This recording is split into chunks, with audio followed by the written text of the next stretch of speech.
Hello and welcome to seminar number 24. Today we are going to talk about cosmogenic radionuclides. So, the plan for today is what are cosmogenic radionuclides? How are they produced? And most of them are used for dating, and when it comes to dating, I think many of you have heard about the carbon-14 dating method, but you can use the other cosmogenic radionuclides as well of stuff. I just wanted to talk about rocks again today.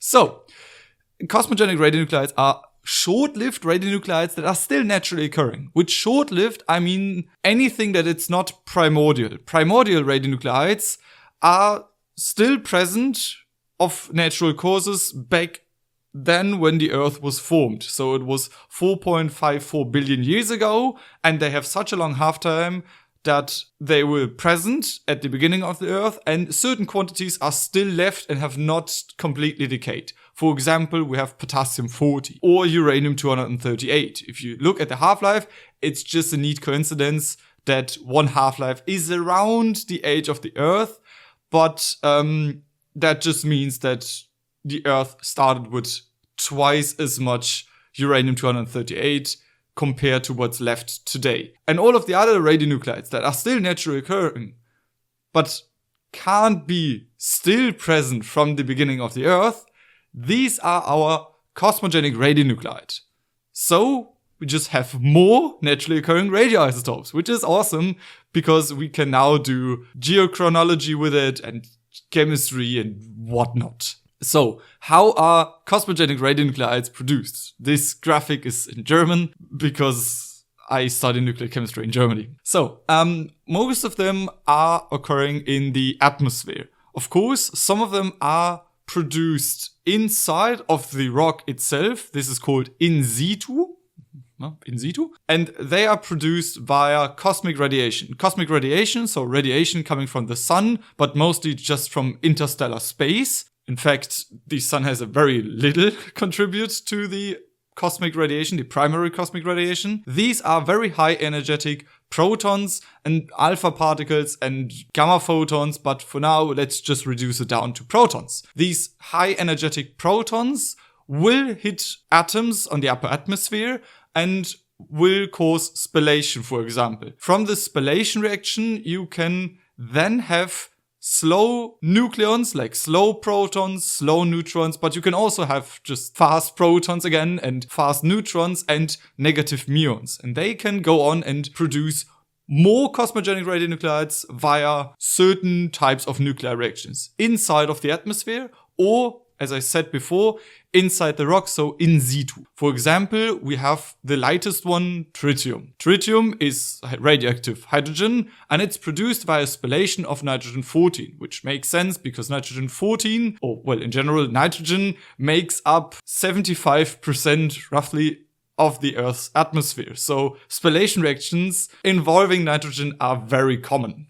And for example, here we have the NT reaction. So this neutron has to be part of the secondary cosmic radiation, could induce a nuclear reaction on nitrogen-14 and do a NT reaction, where in this case, the residue is not the radionuclide that we want it to produce, it's just produced by accident, but in this case, it's the ejectile, and in this case, it's hydrogen-3. And we can use this for tracking water currents in the geosphere, because when the water is on contact with the air, it's on constant isotope exchange with newly produced tritium. So on the surface, you have a very constant flux of tritium coming in and coming out.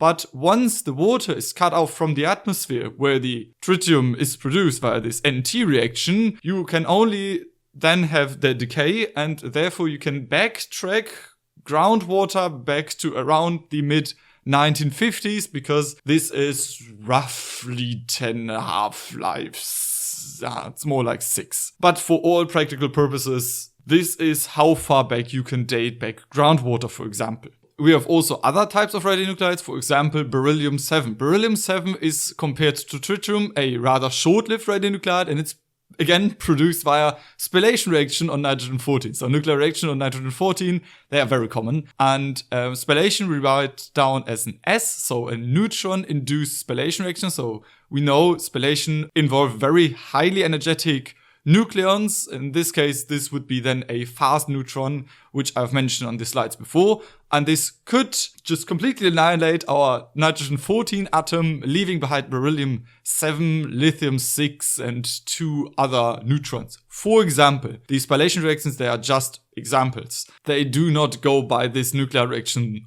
always. It's just an example. Okay, so beryllium-7 is produced in higher altitudes, because in higher altitudes we have a higher proportion of fast neutrons, and then they are transported via the Hadley cells, if you remember from geography in high school. And there's a very good video on YouTube, which I would just tell you to just watch that and stop the video right now, because they are much better at explaining this. And it's basically about the transportation of the here shown Hadley cells, transporting the beryllium-7, therefore making it easy to measure the beryllium-7 in certain places, and therefore, in this case, predicting monsoons in India, which is very interesting application. And I like that video very much, so go watch the video from Minute Earth on YouTube. It's called "This Atom Can Predict the Future." We have also, on the other hand, very long-lived radionuclides, and these are most likely formed in situ. Of course, some portions are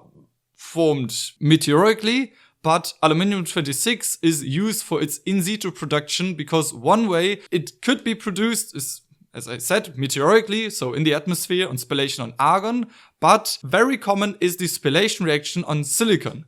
And since I wanted to talk about rocks, minerals, quartz minerals, they contain silicon dioxide. So the natural proton flux could induce spallation reaction on the silicon, leading to the formation of aluminium-26 inside of the rock. And you could measure the coincidence of the gamma line. So if you have specimens that were on a very high proton flux, for example, meteorites, they have such a high proportion of aluminium-26 that you could, in a nuclear lab, measure the coincidence of the decay itself. Normally, you do not measure the decay of the radionuclides. You just measure the mass and then backtrack that, oh yeah, this is beryllium-7 because I have a peak at mass number 7. I excluded pretty much every other nuclide that could interfere with this mass 7 peak. But when it comes to meteorites, you could actually use the decay property of the radionuclide itself. Normally, it's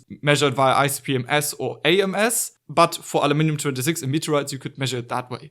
And a neat pair, which I specifically ignored on the last slide, is beryllium-10. Beryllium-10 is even longer lived, and it's produced on spallation of oxygen. And if you look at quartz, it's silicon dioxide. So you have a direct pair inside of the quartz lattice that could give you information about erosion and how old this or that silicate or quartz is. A radionuclide which I have already talked about on the YouTube channel in a bit more in depth is the chlorine-36. Chlorine-36 is produced from natural chlorine-35. Chlorine has 2 naturally occurring isotopes, chlorine-35 and chlorine-37, whereas chlorine-37 will produce a much shorter-lived chlorine-38, but chlorine-36 is very long-lived, and one way to produce it is via the neutron capture of the natural neutron flux from thermalized neutrons, so slow neutrons. You could, for example, use it to date back ice ages, because you have a natural neutron flux, and if the rock is exposed to the neutron flux, it will produce chlorine-36. But if it's then covered by a sufficiently thick ice sheet, it could be that the neutron flux decreases so far that you will not have a constant production, but then only chlorine-36 decay is the dominant process in that case. And depending on the chlorine-36 content of the rock, you could date back how long was this one buried, for example, under an ice sheet, to date back some ice ages. If you want to do this analytical method, there is one very common error, which is airborne chlorine-36, because chlorine-36 can also be produced in the upper atmosphere, again from spallation reaction on argon, and this would then rain down on your sample, will deposit itself, and would artificially increase the chlorine-36 content, which is something you do not want. And this is why the geoscientists are commonly working with hydrofluoric acid, because they have to etch away the uppermost layer of the sample that they want to measure to avoid airborne chlorine-36, for example. So etch it all away, then you have a pure sample with the content that was produced over time. Another radionuclide, which I have also talked about on the YouTube channel, is calcium-41. Calcium has so many interesting radionuclides. And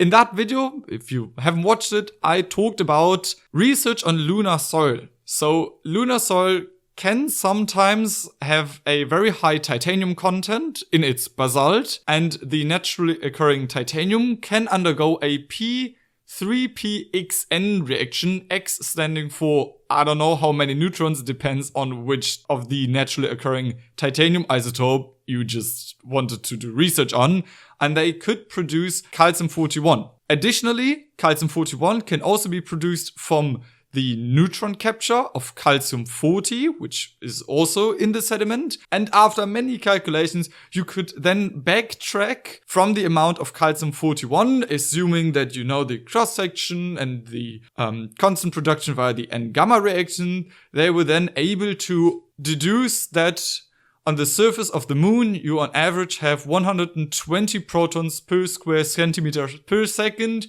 with an energy of above 10 mega electron volts. There was a lot of effort behind describing this reaction, probably because you have many different reactions on different isotopes in different quantities at different energy levels of the incoming protons, so the cyclotron really had to work its way through this research. And lastly, I wanted to talk about manganese-53.